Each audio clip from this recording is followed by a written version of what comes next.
Gwalior Sindhi colony इलाके में रहने वाली एक युवती का 9 साल पहले ग्वालियर के अवाड़पुरा में रहने वाले इंजीनियर आमिर खान के साथ निकाह हुआ था। 15 मई 2014 को हुए निकाह के वक्त युवती के पिता ने कर्ज लेकर पल्सर गाड़ी और जरूरत का सामान दिया था। निकाह के बाद पत्नी को लेकर वो पानीपत चला गया था। शादी के 2 साल बाद एक बेटा हुआ। करीब 5 साल पहले आमिर की पोस्टिंग जयपुर और फिर गुजरात के जामनगर में हो गई। गुजरात पहुंचने के बाद आमिर किसी दूसरी लड़की के इश्क में पड़ गया। घर में पत्नी और बच्चे की मार पिटाई करने लगा। साथ ही पत्नी को दहेज के लिए प्रताड़ित करने लगा। लॉकडाउन में आमिर अपनी प्रेमिका के साथ ही रहने लगा। करीब 6 महीने पहले आमिर ग्वालियर आकर पत्नी को मायके में छोड़ गया। मायके में बैठी पत्नी अपने पति से खुद और बच्चे को ले जाने की गुहार करती रही, लेकिन आमिर ने साफ इनकार कर दिया। 12 मई को आमिर ने अपनी पत्नी को फोन पर तलाक तलाक तलाक बोलकर 3 तलाक दे दिया, जिसके बाद से पीड़िता के साथ परिवार का बुरा हाल है।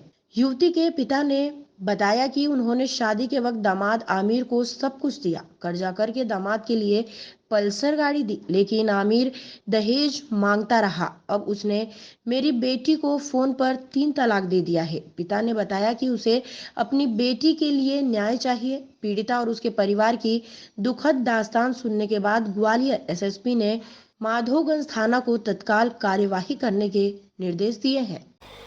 मैं बहुत गरीब आदमी हूँ।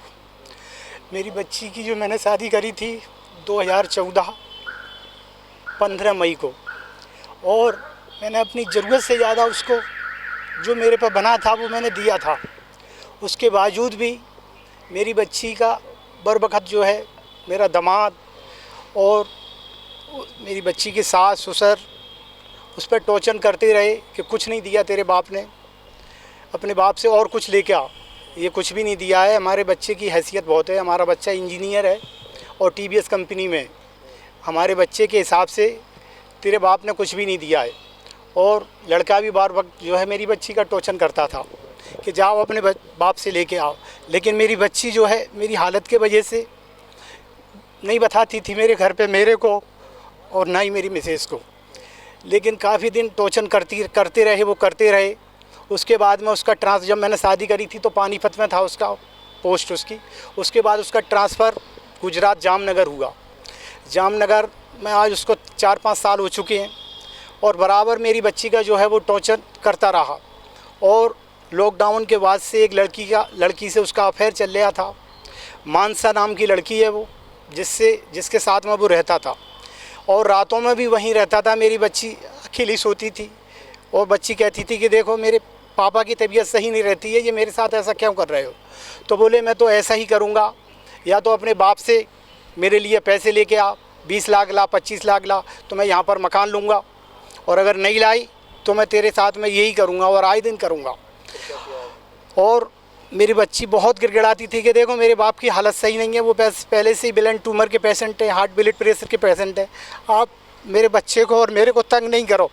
लेकिन फिर भी वो नहीं माना और कभी आत्महत्या करने की धमकी देता है कि मैं आत्महत्या कर लूँगा, नहीं तो मैं तेरे को मार दूँगा। अगर तूने अपने मायके वालों को बताया तो मैं या तो तेरी जान ले लूँगा और जब मैं खुद को मर जाऊँगा, लेकिन मायके वालों को मत बताना। अब मेरी बच्ची ने फ़ोन करके मेरे बच्चे को बुलाया नवंबर में, तो मेरी बच्ची आज से 7 महीने पहले मेरे घर पे आ गई। और आने के बाद में मेरी मर्ज़ी की वजह से फिर भी नहीं बताया उसने, घर पे सेंड करती रही और उसको फ़ोन लगाती रही त्योहार पे भी कि आ जाओ मेरे को ले जाओ, देखो पापा की तबीयत सही नहीं है, आप ले जाओ मेरे को। बोले नहीं मैं नहीं लेने आऊँगा, अब तेरे को वहीं रहना पड़ेगा और किसी भी हालत में अगर तू मेरी मांग को लेके आएगी, उनसे डिमांड मेरी पूरी करवाई, ये भी मैं लेके तेरे को आऊँगा वहाँ से, और नहीं तो मैं नहीं आऊँगा। तो बच्ची ये कहने लगी कि मेरे पापा पर पैसे नहीं है, वो पहले ही से बीमार। संजुम खान।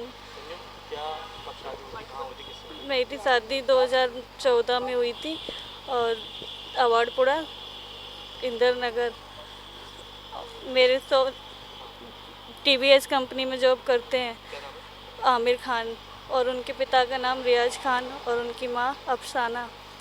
इन लोगों के साथ मुझे रहते हम सब लोग मतलब बाहर ही रहती है फैमिलीज। मेरे हस्बैंड भी वो पहले पानीपत में रहते थे, उसके बाद में गुजरात ट्रांसफ़र हुआ उनका।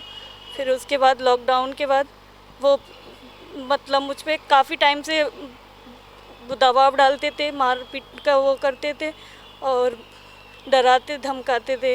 बोलते थे कि मैं अगर मेरे बारे में कभी किसी को कुछ बताया तो मैं चाकू से अपनी भी गर्दन काटते थे और मुझे भी धमकियां देते थे और मेरे बच्चे को भी डराते, मुझे भी डराते। और अब उन्होंने मुझे, मैं काफ़ी टाइम से अभी घर थी, 7-8 महीने से घर थी अपने, मुझे पहले डराया धमकाया और मुझे भेज दिया कि जा, अगर तूने कुछ भी ऐसा किया तो मैं जान से मर जाऊंगा या तुझे मार दूंगा, यहाँ से चली जा और मुझे जो करना है मैं करूंगा। तो मैंने उसके मानसा नाम लड़की से उसका अफेयर चल रहा था, तो मैंने उसके खिलाफ उससे बोला कि तुम इसे छोड़ दो, तो मैं उसे रोकती उसके खिलाफ, तो वो मुझ पे उल्टा दबाव डालता कि नहीं मैं तो जाऊंगा, मिलूंगा और वहीं रहूंगा उसी के पास। अब फ़ोन पे उसने मुझे गुस्से में आके, काफ़ी दिन से मैं उसे रिक्वेस्ट कर रही थी कि मुझे ले जाओ, मेरे बच्चे की पढ़ाई भी ख़राब थी, तो मैं अपने माँ बाप को भी नहीं बता रही थी काफ़ी टाइम से। तो मैंने बोला पापा की भी मेरी तबीयत ख़राब थी, तो मैं काफ़ी टाइम से बोल रही थी कि मुझे ले जाओ ले जाओ, तो नहीं मैं नहीं ले जाऊँगा, मैं नहीं ले जाऊँगा। काफ़ी टाइम से यही बोलता रहा कि नहीं अब तू वहीं रहेगी, मैं तो यहाँ अच्छे से रह रहा हूँ और तू वहीं रहेगी, तुझे नहीं लेके जाऊँगा मैं। और फिर उसने तलाक दिया, मुझे 3 बार बोल दिया तलाक तलाक तलाक। फ़ोन पर बोला उसने 3 बार मुझे। अब मैं इंसाफ चाहती हूँ, उसने कानून का उल्लंघन करके मुझे तलाक दे दिया। पुलिस मामला तो नहीं कर रही है अभी कुछ भी, 1-2 बार जा चुके हैं, अभी कोई सुनवाई नहीं हुई। रिक्वेस्ट भी करी कि भैया आया ले जा, इसको ले जा, फिर भी नहीं आया। फिर भी कहता रहा नहीं मम्मी वहीं पर ही रहेगी, जहाँ नहीं रहेगी मेरे साथ। मैंने कहा ऐसा सब कुछ होता चलता, लेकिन नहीं शादी आदि नहीं की, बस ऐसे ही था। फिर भी हमने समझाया, इनकी तबीयत के मारे हमने किसी को कुछ नहीं बताया कि चलो अब आएगा तो ले जाएगा ले जाएगा। अभी नहीं, बस कल ही गए थे थाने में, उनकी रिपोर्ट कर आए। फिर भी हमने गए उनके घर पे, फिर भी कई दिन से कि देखो अभी भी संभल जाओ, कुछ होना है तो देख लो। तो कहता है मैं रख रहा हूँ, मैं मना कब कर रहा हूँ, लेकिन मैं ऐसे ही रखूँगा बस। हाँ, अब क्या किया आपकी बेटी बात क्या बोला? तलाक दे दिया ना, फ़ोन पे दिया तलाक उसने। तो जबकि अब मान्य नहीं होता है भारत में इस बात को लेकर। लेकिन हमारे उसमें तो होता है ना, और क्या, हम तो शरीयत के हिसाब से मानते हैं ना, हम मुसलमान हैं तो वो इसी हिसाब से रहेंगे ना। तो कानून से आप बस उसके लिए हम कानून पर विश्वास है? बिल्कुल विश्वास है, इंसाफ दिलाए ना हमारी बच्ची को, बस और कुछ नहीं चाहते, हम यही चाहते हैं।